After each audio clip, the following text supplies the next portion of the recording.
ಹಲವಾರು ಹೋರಾಟದ ಪ್ರಯುಕ್ತ ಕಾರವಾರದಲ್ಲಿ ಹೈಟೆಕ್ ಆಸ್ಪತ್ರೆ ಕಟ್ಟಡ ನಿರ್ಮಾಣವಾಗಿದೆ. ಮುಂದೆ ಸೂಪರ್ ಸ್ಪೆಷಾಲಿಟಿ ಆಸ್ಪತ್ರೆ ಯೋಜನೆಯಲ್ಲಿ ಕಟ್ಟಡ ನಿರ್ಮಾಣವಾಗಿದೆ. ಆದರೆ ಈಗ ಕಾಂಗ್ರೆಸ್ ಬಿಜೆಪಿ ನಡುವೆ ಅನುದಾನ ಫೈಟ್ ಶುರುವಾಗಿದೆ. ಈ ಕುರಿತ ಒಂದು ವರದಿ ಇಲ್ಲಿದೆ ನೋಡಿ. ಹೌದು, ಉತ್ತರ ಕನ್ನಡ ಜಿಲ್ಲೆಗೆ ಒಂದು ಸೂಪರ್ ಸ್ಪೆಷಾಲಿಟಿ ಆಸ್ಪತ್ರೆ ಬೇಕು ಎನ್ನುವಂತ ಕೂಗು ಕಳೆದ 3 ದಶಕದಿಂದ ಕೇಳಿ ಬರ್ತಾ ಇದೆ. ಈ ನಡುವೆ ಸಾಕಷ್ಟು ಹೋರಾಟ ನಡೆದು ಹೋಗಿದೆ.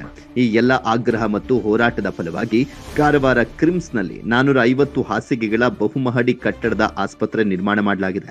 ಇದೀಗ ನಮ್ಮ ಬಿಜೆಪಿ ಸರ್ಕಾರದಿಂದ ತಂದ ಅನುದಾನದಲ್ಲಿ ಆಸ್ಪತ್ರೆ ಕಟ್ಟಡ ನಿರ್ಮಾಣವಾಗಿದ್ದು, ಇಲ್ಲಿ ಮೊದಲು ವೈದ್ಯರನ್ನ ಕೊಡಿ, ನಂತರ ಸಿಎಂ ರನ್ನ ಕರೆಸಿ ಉದ್ಘಾಟನೆ ಮಾಡಿ ಅಂತ ಬಿಜೆಪಿ ಮಾಜಿ ಶಾಸಕಿ ರೂಪಾಲಿ ನಾಯ್ಕ್ ಹೇಳಿಕೆಯನ್ನು ಕೊಟ್ಟಿದ್ದು ಕಾಂಗ್ರೆಸ್ ವಲಯದಲ್ಲಿ ಆಕ್ರೋಶಕ್ಕೆ ಕಾರಣವಾಗಿದೆ. ನಮ್ಗೆ ಏನು ಬೇಡ, ಒಂದು ಸೂಪರ್ ಸ್ಪೆಷಾಲಿಟಿ ಹಾಸ್ಪಿಟಲ್ ಕೊಡಿ ಸ್ವಾಮಿ ಅಂತ ಇಂಡಿಯಾದಲ್ಲಿ ಇವತ್ತು ಹೇಳ್ತಾರಂದ್ರು ಅದು ನಾಪತ್ತೆ.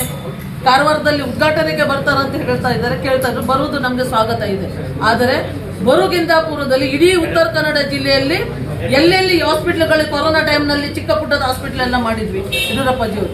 ಆವಾಗಿನ ಒಂದು ಆ ಹಾಸ್ಪಿಟಲ್ನಲ್ಲಿಗೂ ಕಾರವಾರದ ಹಾಸ್ಪಿಟಲ್ನಲ್ಲಿ ಎಲ್ಲ ವೈದ್ಯಾಧಿಕಾರಿಗಳನ್ನ ತುಂಬುವಂತ ಕೆಲಸ ಕಾಂಗ್ರೆಸ್ಸಿನ ಸಿಎಂನವರು ಇವತ್ತು ಮಾಡಬೇಕು, ಇಲ್ಲಿಯ ಶಾಸಕರುಗಳು ಮಾಡಬೇಕು. ಸುಮ್ಮನೆ ಬಂದು ಪ್ರೆಸ್ ಮೀಟ್ ಮಾಡುವುದಲ್ಲ, ಸುಳ್ಳು ದಾಖಲೆಗಳನ್ನು ಕೊಟ್ಟು ಪ್ರೆಸ್ ಮೀಟ್ ಮಾಡುವುದಲ್ಲ. ನಿಮ್ಮ ದಾಖಲೆ ಸರಿ ಇದ್ರೆ ದಾಖಲೆ ಸಮೇತ ಬಂದು ಪ್ರೆಸ್ ಮೀಟ್ ಮಾಡಿ.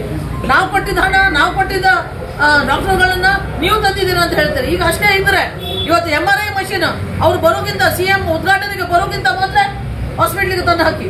ಜನರಿಗೆ ನ್ಯಾಯ ಕೊಡಿ. ವೈದ್ಯಾಧಿಕಾರಿಗಳಿಲ್ಲ, ನ್ಯೂರೋಸರ್ಜನ್ ಇಲ್ಲ, ಹಾರ್ಟ್ ಸ್ಪೆಷಲಿಸ್ಟ್ ಇಲ್ಲ. ನಮ್ಮ ಒಬ್ಬರು ಇಲ್ಲಿ ಆಕ್ಸಿಡೆಂಟ್ ಆಗಿದ್ದಾರೆ ಅಂದ್ರೆ ನಾವು ಮಂಗಳೂರಿಗೋ ಹುಬ್ಳಿಗೋ ಅಥವಾ ಗೋವಾಕ್ಕೆ ಕರ್ಕೊಂಡು ಹೋಗ್ಬೇಕು. ಹೋಗುವಷ್ಟರಲ್ಲಿ ಅಲ್ಲಿ ಜೀವನ ಮರಣದಲ್ಲಿ ಅವರು ಸತ್ತು ಹೋಗ್ತಾರೆ. ಕಾಂಗ್ರೆಸ್ ಸರ್ಕಾರವು ಆಡಳಿತಕ್ಕೆ ಬಂದ ಬಳಿಕ ಜಿಲ್ಲಾಸ್ಪತ್ರೆ ಅಭಿವೃದ್ಧಿಗೆ 100 ಕೋಟಿ ರೂಪಾಯಿ ಅನುದಾನ ಬಿಡುಗಡೆ ಮಾಡಿದೆ. ಇದನ್ನ ಅರಿಯದೆ ಮಾಜಿ ಶಾಸಕಿ ರೂಪಾಲಿ ನಾಯ್ಕ್ ಅವರು ಮುಖ್ಯಮಂತ್ರಿ ಸಿದ್ದರಾಮಯ್ಯ ಅವರ ವಿರುದ್ಧ ನಾಲಿಗೆ ಹರಿಬಿಟ್ಟಿರುವಂತದ್ದು ಸರಿಯಲ್ಲ ಅಂತ ಜಿಲ್ಲಾ ಕಾಂಗ್ರೆಸ್ ಮುಖಂಡರು ಕೌಂಟರ್ ಕೊಟ್ಟಿದ್ದಾರೆ. 2014ರಲ್ಲಿ ಸತೀಶ್ ಸೈಲ್ ಅವರು ಕಾರವಾರ ಅಂಕೋಲ ಕ್ಷೇತ್ರದ ಶಾಸಕರಾಗಿದ್ದಾಗ ಮೊದಲ ಬಾರಿಗೆ ಕ್ರಿಮ್ಸ್ ಆಸ್ಪತ್ರೆಗೆ ಅನುದಾನ ಬಿಡುಗಡೆಯಾಗಿತ್ತು. ಸಮ್ಮಿಶ್ರ ಸರ್ಕಾರದಲ್ಲಿ ಆಗಿನ ಮುಖ್ಯಮಂತ್ರಿ ಕುಮಾರಸ್ವಾಮಿ ಅವರು 450 ಹಾಸಿಗೆಗಳ ಆಸ್ಪತ್ರೆಗೆ ಅನುದಾನ ಬಿಡುಗಡೆ ಮಾಡಿದ್ರು.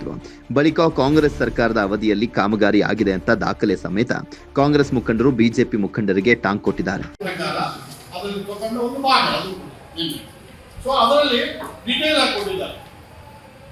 ನಂತರ ಕಾಂಗ್ರೆಸ್ ಸಮ್ಮಿಶ್ರ ಸರ್ಕಾರ ಬಿದ್ದು ಹೋಯಿತು, ಬಿಜೆಪಿ ಸರ್ಕಾರ ಬಂತು.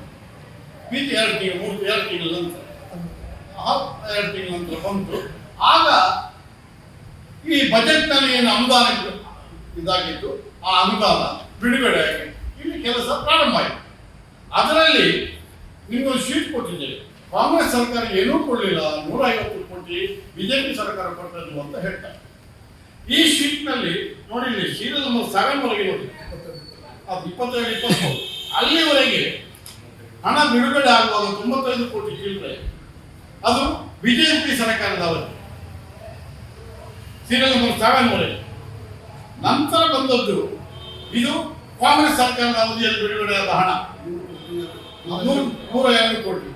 ಸೊ ಅದರ ಮಧ್ಯದಲ್ಲಿ 50 ಕೋಟಿಗೆ ಬದಲಾಗಿ ಅದರ ಸಲಕರಣೆ, ಯಂತ್ರೋಪಕರಣ, ಅದು ಇದು ಅಂತ ಹೇಳಿಕೊಂಡು ಆ ಒಂದು ಇದು 198 ಕೋಟಿಗೆ ಹೋಯಿತು. ಟೋಟಲ್ 198 ಕೋಟಿ ಬಿಡುಗಡೆ ಆಗಿದೆ. ಅದು ಕೂಡ ಚೆಕ್ ಮುಖಾಂತರ, ಚೆಕ್ ನಂಬರ್ ಕೂಡ ಇದೆ ಇದರಲ್ಲಿ, ಲೋಕೋಪಯೋಗಿ ಇಲಾಖೆ ಕೊಡ್ತಾರೆ. ರೂಪಾಲಿ ನಾಯಕರು ಯಾವುದು ಗೌರವಕ್ಕೆ ಹೋಗುವುದಿಲ್ಲ. ಅವರು ಸುಮ್ಮನೆ ಕಾಂಗ್ರೆಸ್ ಸರ್ಕಾರದ ಕೊಡುಗೆ ಏನಿಲ್ಲ, ಸುಮ್ಮನೆ ಬರ್ತಾ ಇದ್ದಾರೆ. ಒಟ್ಟಾರೆ ಕಾರವಾರದಲ್ಲಿ ಆಸ್ಪತ್ರೆ ನಿರ್ಮಾಣವಾಗಿದೆ, ಆದರೆ ಇಲ್ಲಿ ವೈದ್ಯರು ಇಲ್ಲ.